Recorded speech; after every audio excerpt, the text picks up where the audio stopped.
With Kroger brand products from Baker's, you can make all your favorite things this holiday season. Because Kroger brand's proven quality products come at exceptionally low prices. And with a money-back quality guarantee, every dish is sure to be a favorite. These are a few of my favorite things. Whether you shop delivery, pickup, or in-store, Kroger brand has all your favorite things. Baker's, fresh for everyone. With Kroger brand products from Baker's, you can make all your favorite things this holiday season. Because Kroger brand's proven quality products come at exceptionally low prices. And with a money-back quality guarantee, every dish is sure to be a favorite. These are a few of my favorite things. Whether you shop delivery, pickup, or in-store, Kroger brand has all your favorite things. Baker's, fresh for everyone. Today's show is brought to you by ExpressVPN. Protect your online activity today and find out how you can get 3 months free at tryexpressvpn.com/space. That's tryexpressvpn.com/space for 3 months free with a 1-year package. Visit tryexpressvpn.com/space to learn more. 15 seconds. Guidance is internal. 10, 9. Ignition sequence start. Space Nuts. 5, 4, 3, 2. 1, 2, 3, 4, 5, 5, 4, 3, 2, 1. Space Nuts. Astronauts report it feels good. Hello and welcome to the Space Nuts podcast, episode 136. And if it's your first time finding us, well, a special welcome to you too. As many people have been telling us lately, they've recently discovered our podcast and are listening to the back catalogue from the very beginning. So that's lovely to know. And our numbers continue to climb in terms of downloads, and we really do appreciate that. So thank you, and don't forget to tell your friends. And joining me, of course, is my partner in crime, Fred Watson, astronomer at large. Hello, Fred. Hello, Andrew. It's great to be back in crime with you, Yes. as we seem to be every week. Yes, this is just a front. It's got nothing Actually, to no. do with anything else. This is front, back, and sides. This in itself is a big enough crime. Now, I've had a very adventurous week since last speaking to you. I managed to catch the flu for the 4th time in 14 months. One was self-inflicted because I got a flu injection and then I got the flu. Yes. So I'm having a ripe old time, but I'm on the mend again. Hopefully this will be the last time I get it for the rest of my life. But on top of that, I am looking at the current temperature in my locality, which is in the central west provincial city of Dubbo, New South Wales, Australia, and it is 44.2 degrees. Hang on. That's centigrade. Yeah, I'm going to just work it out myself now. 44.2 equals Fahrenheit. Because, you know, those people up north and all. And see what the answer comes in at. 111.56 degrees Fahrenheit. It is here right now. And I'm feeling every inch of it. It is woeful. Anyway, we're going to get through it and hope that the air conditioner doesn't bust a gut. And what we're doing today, Fred, is we're dedicating the whole episode to listener questions. And just to précis the questions, so I don't read them all out at once, why is Uranus upside down, dark matter lensing, and cosmic microwave background after the Big Bang? They're the general nuts and bolts of what people want to talk about today. So, Fred, our first question comes from a young fella named Zach McEwen. He might be 85, I don't know. Love the podcast. It's perfect for listening to on my long night drives in the desert around Moomba, where I work. And we get great dark skies out there. He's talking about central parts of Australia, basically, central southern parts, I think. And one question, why is the axis tilt of Uranus so different to the rest of the solar system? Cheers, keep up the good work. Thank you, Zach. Zach, you really need to read Fred's book. Why is Uranus upside down? It was when I saw the question come in, I thought, this is absolutely perfect for Fred. And I think we've sort of been over this ground once or twice before, but it never hurts to go back again so Fred can promote his book, so Fred can explain the situation. Well, actually, there's new work on it, Andrew. So Is there? it's a good question from Zach, and it's well determined. So the book, I have to say, Why is Uranus Upside Down? Yes, published, I think, in 2007 or something like that. That was not just about the planet Uranus, or Uranus, depending on how you want to pronounce it. Yeah, the safe way or the dangerous way. Yes, that's right.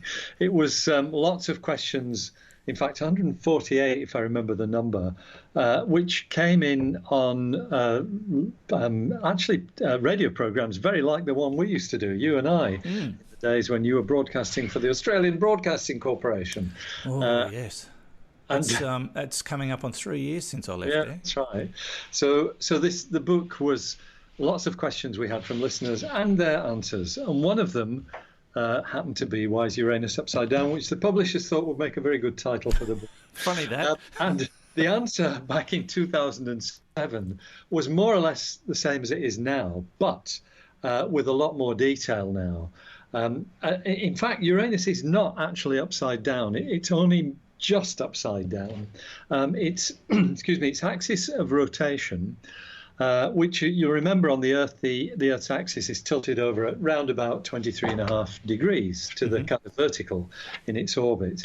In the planet Uranus, it's tilted over by more than 90 degrees. It's 98 degrees. So its axis points slightly to the south of the plane in which it orbits, in which it's really on its side, but you could say at a pinch, yes, it's upside down.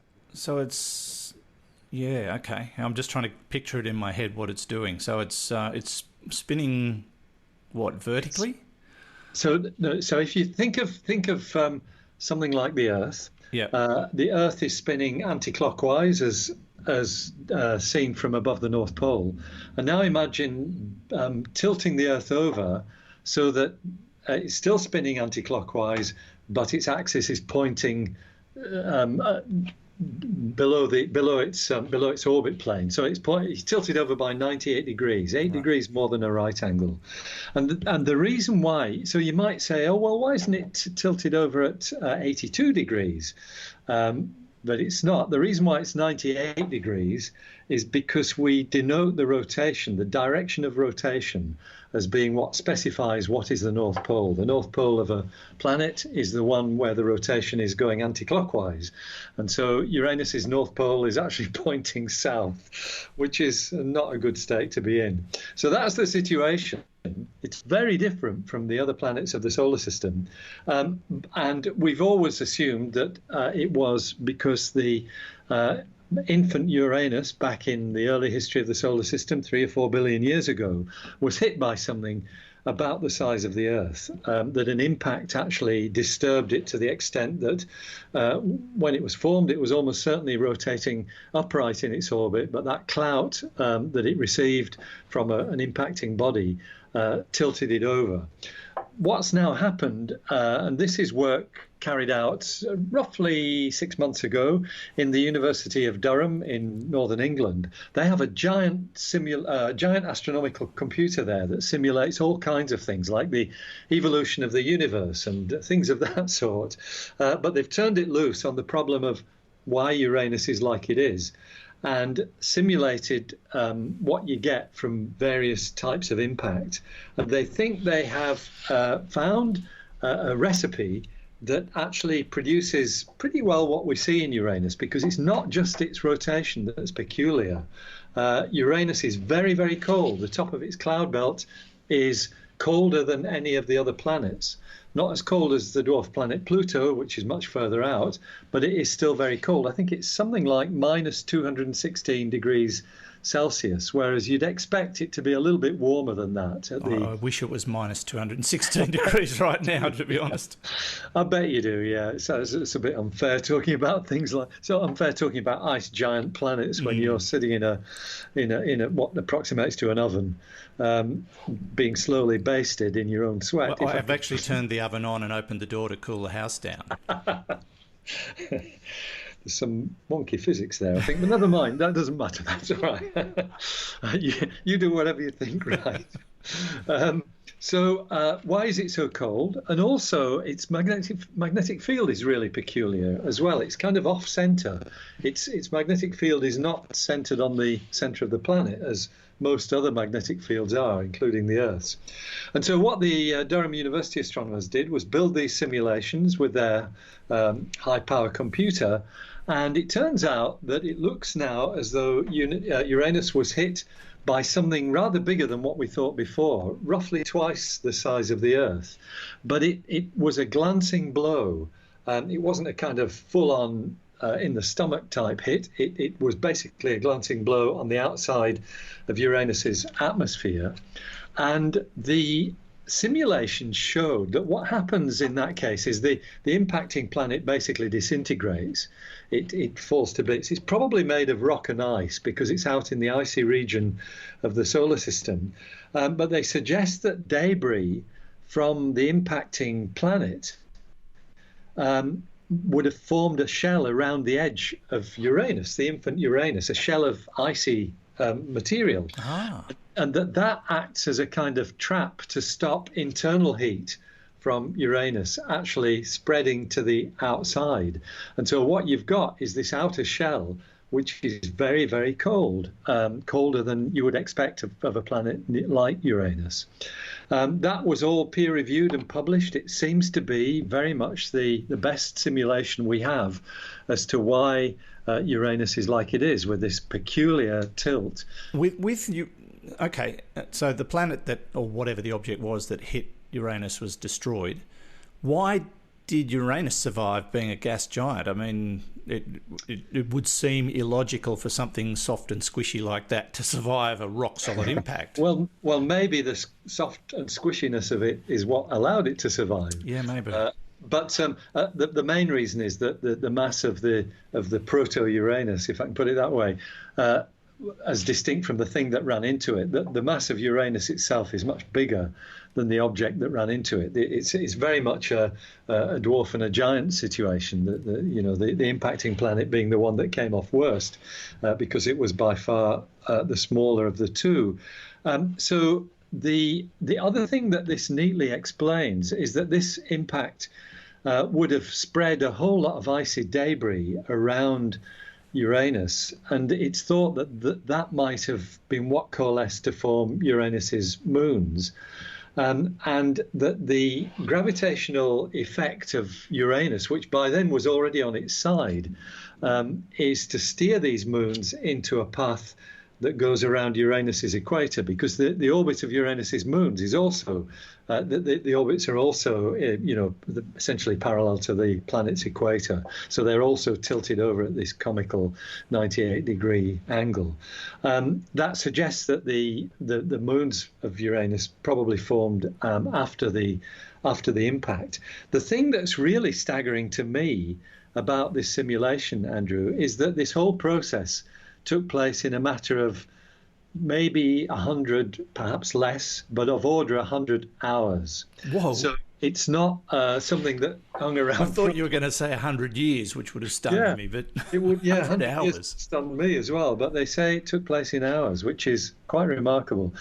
You don't have to look very far on the internet to find the University of Durham simulation. There's a YouTube simulation showing this actually happening. It's worth a look because it gives you an idea of the way planets behave when they collide, just in case we ever have to face the same issue ourselves here on Earth. Now, as this is a Q&A question, something you said has prompted a question in my mind. As we know, Earth isn't the only planet that has aurorae due to the effects of the sun and those particles hitting the magnetic field. Does Uranus have aurorae, and if so, where do they appear? Yeah, the good question. The answer is yes. All the gas giant planets, which all have quite intense magnetic fields, they all have aurorae. And the ones on Uranus occur near the poles of the magnet rather than the poles of the planet itself. I have seen images of aurorae on Uranus, and they are a bit odd because they're not where you expect them to be. That you expect them to be at the top and bottom of a planet, but they're sort of halfway around. Yeah. where the magnetic poles are. I suspected that would be the answer. Okay. Yeah, very, very good. Yes. Thank you, Fred. Well done. And thank you to Zach for asking that insightful question, why is Uranus upside down? And Zach, all I can say is if yours is, you need to go and see a doctor. And we do welcome your questions, of course, and enjoy your work out in the desert at Moomba. I was right, southern central Australia. This is Space Nuts. I'm Andrew Dunkley with Fred Watson.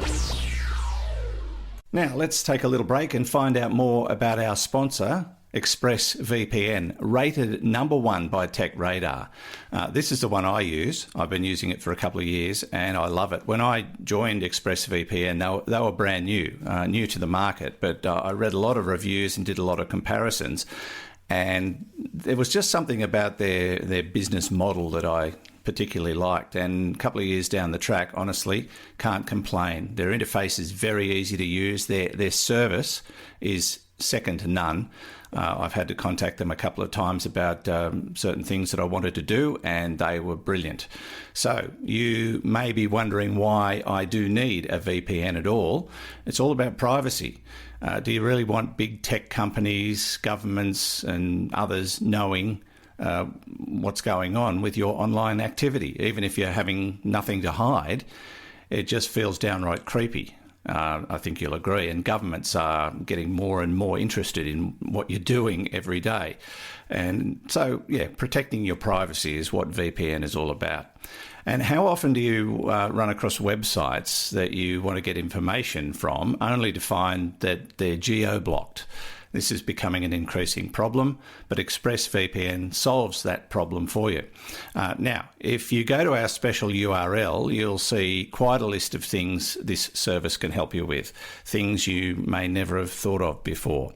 As I say, it's the one I use, secure, fast, and it just works. So protect yourself online today and find out more about how to get 3 months free at tryexpressvpn.com/space. That's tryexpressvpn.com/space for 3 months free with a 1-year package. Try expressvpn.com/space to learn more, and you'll find the link details in the show notes and on our website. Now, back to the show. Okay, we checked all 4 systems and keying with a go. Space Nuts. Now, Fred, from people with upside-down bottoms to people who have dark matter problems, which are almost identical, really. We've got a question here from Travis in Oregon. I'm only calling him Travis because if I try to pronounce his surname, I will be talking for a very long time. He says, hello from Bend, Oregon, USA. Interesting name for the place based on the topics we've just been talking about. I love your show. Here's my question. Since dark matter can only be seen gravitationally, and it accounts for more matter than the matter we can see in other galaxies, is part of gravitational lensing using dark matter, or does dark matter not lens? Dun dun dun. Sorry, I was just trying to be dramatic. Well, it's better than being smutty, if I may say so. I would never do that. Oh dear, Space Smuts, that's what we should be called. That's a good name. We might have to change it. So it's a great question from Travis. I think I just have to spend a little bit of time to explain what's going on. So dark matter, this stuff that we believe amounts to or accounts for something like 70% of the mass of the universe, of the matter in the universe. Why do we believe it's there? Because we see galaxies and clusters of galaxies that should tear themselves apart by their own rotation in the case of galaxies and their own internal movement in the case of clusters of galaxies. They should tear themselves apart if the gravity of what you can see is all that there was. And there is clearly something else there that has gravitational influence and holds them together. That's the bottom line with dark matter. We believe it is some species of subatomic particle that has not yet been identified. There are candidates in the theoretical world, but there's nothing yet to support the theory in terms of practical observations. I did see today, just as a quick aside here, Andrew, that there is a new plan from the people who run the Large Hadron Collider, and that is to build an even bigger Large Hadron Collider, which is going to be called. I had my page bookmarked for this. The slightly larger Large Hadron Collider. I think it's the LCC, which is the large. It's even larger circular collider. I can't remember. I've lost the page that I had it up on. But they're planning something with instead of a 27-kilometer tunnel under the Lake of Geneva, it's going to be a 100-kilometer tunnel. Good grief. Lake Geneva. And the reason for that, the reason why people are now keen on something much bigger than that, is that it looks as though our theories as to what dark matter is have kind of run out. The theories are there, but they've run out of headspace in the practical experiments that we can do. So the energy of the Large Hadron Collider, which is 14 trillion electron volts, is not enough to collide the dark matter particles and reveal them. They're much more massive than that. And so, because mass and energy are the same thing in this subatomic world. So the plans are to build a big new one, which they hope will be ready by 2050, which is kind of pushing it a bit for me, because I'll be 105 then. So it's more than 105 here now. Yeah, that's right. It's 111. Well, you don't look your age, Andrew, I have to say. Thank you. Won't take long, though, in these conditions. No, that's right. The collider, if it's built, that will be one of the reasons to try and identify what dark matter is. But just returning to Travis's question, one of the reasons why we are so convinced that dark matter exists is because it actually does gravitationally lens light. And what that means is that anything that's got matter in it actually distorts space. That's the general theory of relativity that Einstein produced in 1915. So a planet or a star or a galaxy or a cluster of galaxies, all of those things distort space. And that distortion acts as a lens on the light of anything that's beyond the object. I mean, the simplest is if you've got a star like the sun, its gravitationally distorted space acts as a lens, and that's actually how Einstein's theory was proved, because the positions of stars behind the sun during an eclipse were seen to have changed. The bottom line is, and to cut to the chase, dark matter does lens light as well. And that's how we can map out the dark matter in a cluster of galaxies, for example, because what you do is you look for much more distant galaxies beyond, and you see them as distorted images, because the lens of the distorted space around the cluster of galaxies actually modifies those images. But you know what they should look like, so you can actually plot where the dark matter is in a cluster of galaxies. It's a very, very powerful tool, and it's actually why astronomers know so much more about dark matter than you might expect that they would. It's because they can map it using gravitational lensing. Okay, there you go, Travis. You're on the beam. You're spot on, anyway, to use an Australian analogy. And well done. Look, I know I joke around a fair bit, but I've been thinking pretty heavily about this sort of question about dark matter and trying to figure out what it is. I have a theory. And the Dunkley theory. The Dunkley theory on answering the question of what we don't understand in the universe. It's not dark matter. It's doesn't matter. But dark matter does matter. Oh, of course it does. Of course it does. Because without it, we probably wouldn't be here. It's thought to have been the kind of, the nucleus that allowed the hydrogen of galaxies to condense back in the early universe before you and I were born. I'm starting to realise that just about everything has to be here for us to be here. It's starting to really add up like that. Yeah. If there's just one element missing from the entire universe, I'm pretty sure it'd be a very different universe. The thing is, Andrew, that you're absolutely entitled to comment on dark matter because your name is adapted from the German word for dark, Dunkel. Is it? Well, actually, I've done the family history thing, and the name is actually English. Yeah. It derives from a clearing in a forest named a Lee. Oh, a Lee, okay. In the vicinity of Dunk. But if you were German, you'd be the dark person. Sorry, Dunker, because Dunker Lee was the original name. We took out the because nobody liked it. This was in the 14th century. I don't know when it was. Yeah. But it got anyway, abbreviated down. Dark matter is good stuff. We know about it because of lensing. Yes, indeed. Thank you, Travis. Thanks for the question. We really appreciate it. You're listening to Space Nuts. Andrew Dunkley here with, of course, Fred Watson. 3, 2, 1.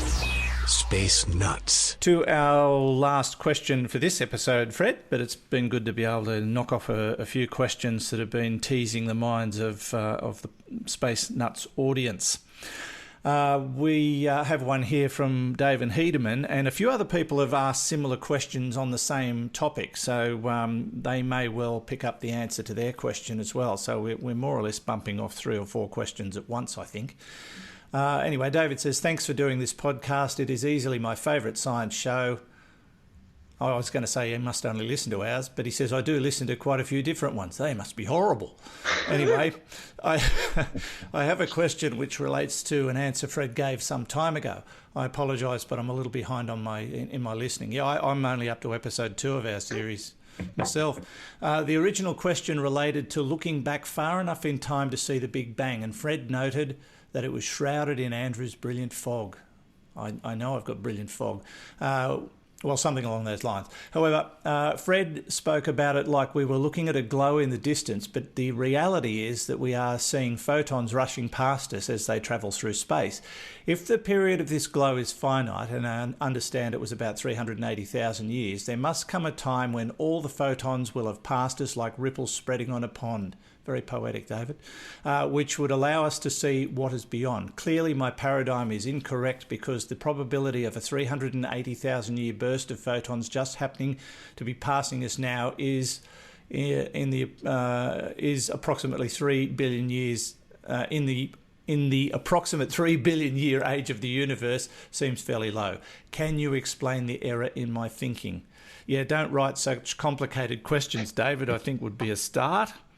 But Fred, we have come across this question once or twice before, or different varieties of the same question. Yes, that's right. And in fact, it keeps coming. Recently. People keep wanting to know the answer to this one. Yes, that's right. Scott Mounser in Sydney, he's asked the same question. So if you're listening, Scott, I hope this helps. And David's question is well put. I understand why he has a problem in understanding what's going on. If we are looking back to a time 380,000 years after the Big Bang, when we see this background radiation, what we call the cosmic microwave background radiation, because it's in the microwave region of the spectrum all around the sky, why does it last for apparently much more than 380,000 years?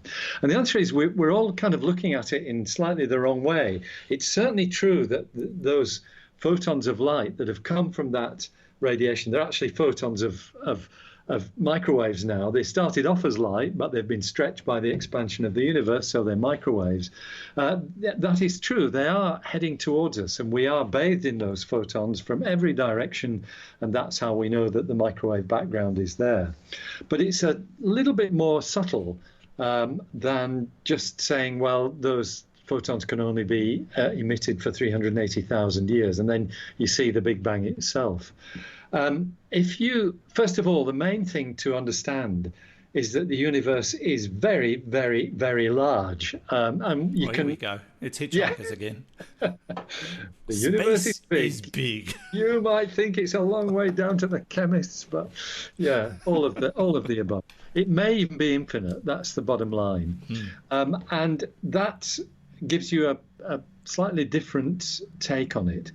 And I think the best way to look at it, and I read this many, many years ago, but I think it's an excellent analogy of what's going on, is to think of it not in terms of light, but think of it in terms of sound.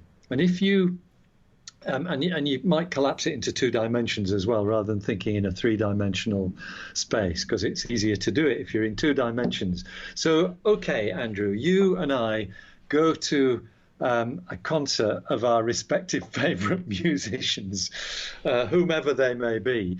An enormous paddock somewhere near Dubbo, occupying half of western New South Wales. So there's this field of people full of people. This concert's absolutely full of people. So you've got this enormous area. We're stuck in the middle somewhere with thousands of people around us, and about a mile away at the front there is the band, and they're playing, and everybody cheers at the end of every number, and at the end of the concert everybody goes wild. So we are surrounded by cheering hordes of people. But the band suddenly gets enough of the adulation and signals everyone to stop. And because they do that by waving their arms, everybody stops instantaneously, because the speed of light, to all intents and purposes, is infinite when you're talking about something the size of a paddock. Okay, so everybody stops cheering instantaneously, but you and I are in the middle of this crowd. So the question is, do we hear silence immediately? And the answer is we don't. Because what we hear is, after 1 second after the cheering stops, we can still hear sound coming from people 330 meters away, because that's how far sound travels in 1 second. 2 seconds after it stopped, we hear sound coming from people 660 meters away. 3 seconds, we hear sound coming from people a kilometer away. But the fact is that the sound does not stop. Those sound waves keep on coming towards us, even though we have stopped and all the people around us have stopped cheering, but we still hear cheering. And if you had an infinite field and you could hear, things for over an infinite distance, then it would never stop. You would hear this. Basically, you've got an expanding circle of silence, if I can put it that way. Yeah. With the cheering coming from the outer edge of that. But that cheering circle, if you can put it that way, is receding from us at the speed of sound. So it's getting bigger all the time at the speed of sound relative to us stuck in the middle. If your paddock is infinite, it doesn't matter. That means it will just keep on going. It won't stop. And effectively, that's the situation in the universe. We were, if you imagine you and I standing on a planet that didn't exist when the Big Bang, 380,000 years after the Big Bang had occurred, the universe at that point was still highly luminous. There was, photons of light everywhere, cheering everywhere, if you want to put it that way. And then relatively quickly, didn't happen instantaneously, but it was over a very short time, the universe became transparent. And what that means is that you don't suddenly see nothing in the universe. You see you're at the center of an expanding sphere of brightness. And that brightness actually, as I said, because of the age of the universe now, is turned into microwaves. But that sphere is still expanding. So the cosmic microwave background radiation, this wall of radiation that we see everywhere in the universe, is moving away from us at the speed of light. But because the universe is so big, it'll never get to the end. We will always see it, at least for a time that is large, connected with any kind of time that we could observe. So it kind of puts it into a different context. What you're seeing is really an echo of something that stopped a long time ago, but the signal is still coming from us. Yeah, it's sort of like tax. It just keeps on coming. Well, that's all right. When you become extinct, they'll probably stop taxing you, although they might not. No, in this state, in this country, you pay a truckload of tax when you kick the bucket. Well, that's right. I couldn't possibly comment on that. No, it's probably dangerous of me to do that too. They don't like people to know because you're supposed to be dead.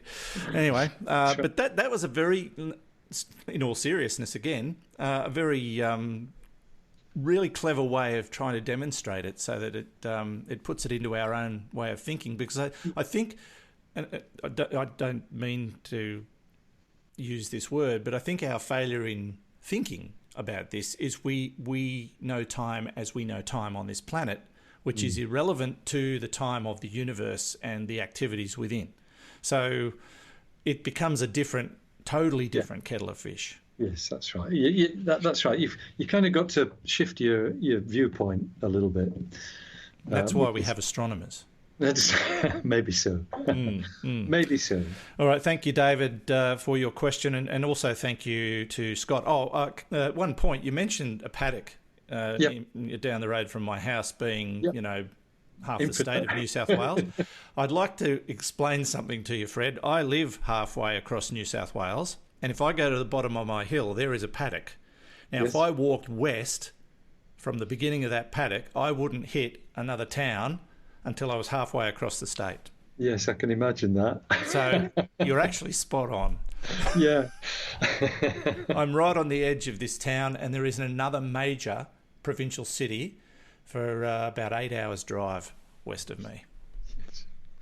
Which is Broken Hill, I guess. It is Broken Hill, which is also having a wonderfully cool day. Oh no, they're doing it tough out there.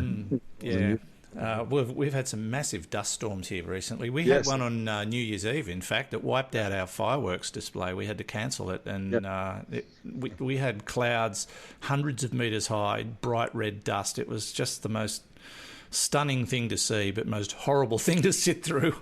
But that's life out here at the moment. A little bit better in Sydney. You haven't got the heat we've got, but you're getting close sometimes. Yeah, it's we've had our ups and downs, mostly up. Fair enough. All right, Fred, as always, thank you so much, and we will talk to you again very, very soon.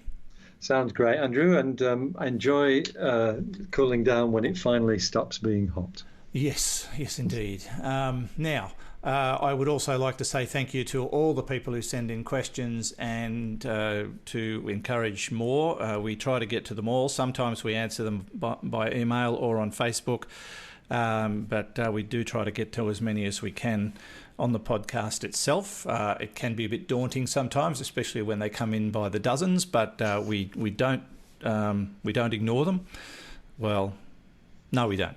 And we will catch you again soon on the next episode of Space Nuts. Space Nuts. You've been listening to the Space Nuts podcast. Mission complete, Houston. Subscribe to the full podcast on iTunes, Audio Boom, and Stitcher, or your favourite podcast distributor. This has been another quality podcast production from Bytes.com. With Kroger brand products from Baker's, you can make all your favorite things this holiday season. Because Kroger brand's proven quality products come at exceptionally low prices. And with a money-back quality guarantee, every dish is sure to be a favorite. These are a few of my favorite things. Whether you shop delivery, pickup, or in-store, Kroger brand has all your favorite things. Baker's, fresh for everyone.